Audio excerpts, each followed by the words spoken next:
یزید کی تخت نشینی اور امام حسین رضی اللہ تعالیٰ عنہ کا بیعت سے انکار۔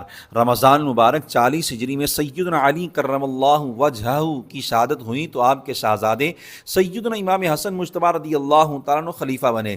چند ماہ بعد انہوں نے امت کی خیر خواہی کرتے ہوئے منصب خلافت کو جلیل القدر صحابی سیدنا امیر معاویہ رضی اللہ تعالیٰ عنہ کے سپرد کر دیا اور ان کی بیعت کر لی۔ رسول اللہ صلی اللہ علیہ وآلہ وسلم نے اس سے تقریباً 30 سال پہلے سیدنا امام حسن مجتبی رضی اللہ تعالیٰ عنہ کے بارے میں فرمایا تھا، ان ابنی ھذا سید ولعل اللہ ان یصلح بہ بین فئتین عظیمتین من المسلمین، یعنی میرا یہ بیٹا حسن سردار ہے، اللہ تعالیٰ اس کے ذریعے مسلمانوں کی دو بڑی جماعتوں کے درمیان صلح کرائے گا۔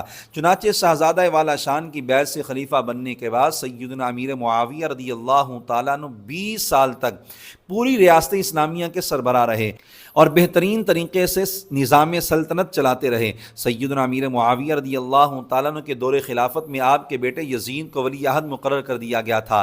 اس حوالے سے سیدنا امیر معاویہ رضی اللہ تعالیٰ عنہ نے بارگاہ الہی میں دعا کی تھی۔ مفہوم: خداوندہ اگر یزید کو اس کی کچھ خوبیوں کی وجہ سے ولی عہد بنایا گیا ہے اور وہ اس منصب کا اہل ہے تو اسے خلافت تک پہنچا اور اس کی مدد فرما، لیکن اگر وہ اس منصب کا اہل نہیں تو اسے خلیفہ بننے سے پہلے ہی موت دے دے۔ سیدنا امیر معاویہ رضی اللہ تعالیٰ عنہ کی حیات مبارکہ میں یزید نے کئی اہم ریاستی عہدوں پر کام کیا اور انہیں اچھے طریقے سے نبھایا، مگر 60 ہجری میں سیدنا امیر معاویہ رضی اللہ تعالیٰ عنہ کا وصال ہوا تو حکومت سنبھالنے کے بعد یزید نے نہایت نالائکی کا مظاہرہ کیا، شریعت کی کھلی خلاف ورزیاں کرنے لگا، سود خوری، شراب نوشی اور دیگر حرام کاموں کو رواج دیا، جس کی وجہ سے اکابر سخت تشویش میں مبتلا ہوئے۔ دوسری طرف مختلف خطوں کے گورنر اپنے اپنے علاقوں میں اس کی خلافت کے لیے بیعت لینے لگے۔ مدینہ منورہ کا گورنر جب یزید کی بیعت لینے کے لیے امام عالی مقام سیدنا امام حسین رضی اللہ تعالیٰ عنہ کے پاس پہنچا تو آپ نے اس کی بیعت کرنے سے انکار فرما دیا۔ ظاہر ہے کہ اگر آپ رضی اللہ تعالیٰ عنہ یزید کی بیعت کر لیتے تو آپ کی ذات کو فائدہ پہنچتا اور ہر طرح سے آسائش ملتی، مگر اس سے دین کا نقصان تھا کہ یزید کے کرتوتوں کو تحفظ مل جاتا اور وہ مزید بے باک ہو جاتا۔ چنانچہ آپ دین کی خاطر عظیم قربانی کے لیے تیار ہو گئے اور اس کی بیعت نہ فرمائی۔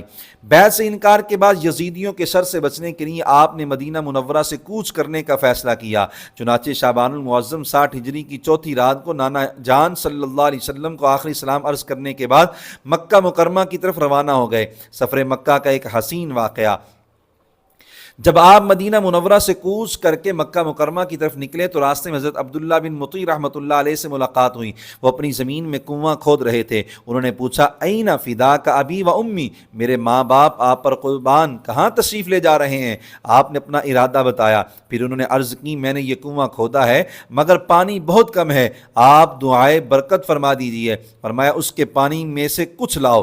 پانی پیش کیا گیا، فشارب منہ ثم مضمض ثم رده فی البئر فاعذب وامھا۔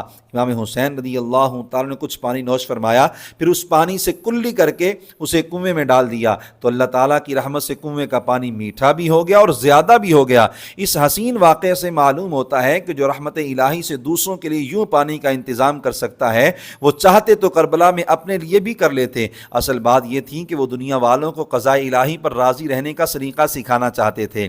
سفر کے اگلے حصے سے متعلق جاننے کے لیے دوسری ویڈیو ملاحظہ کریں۔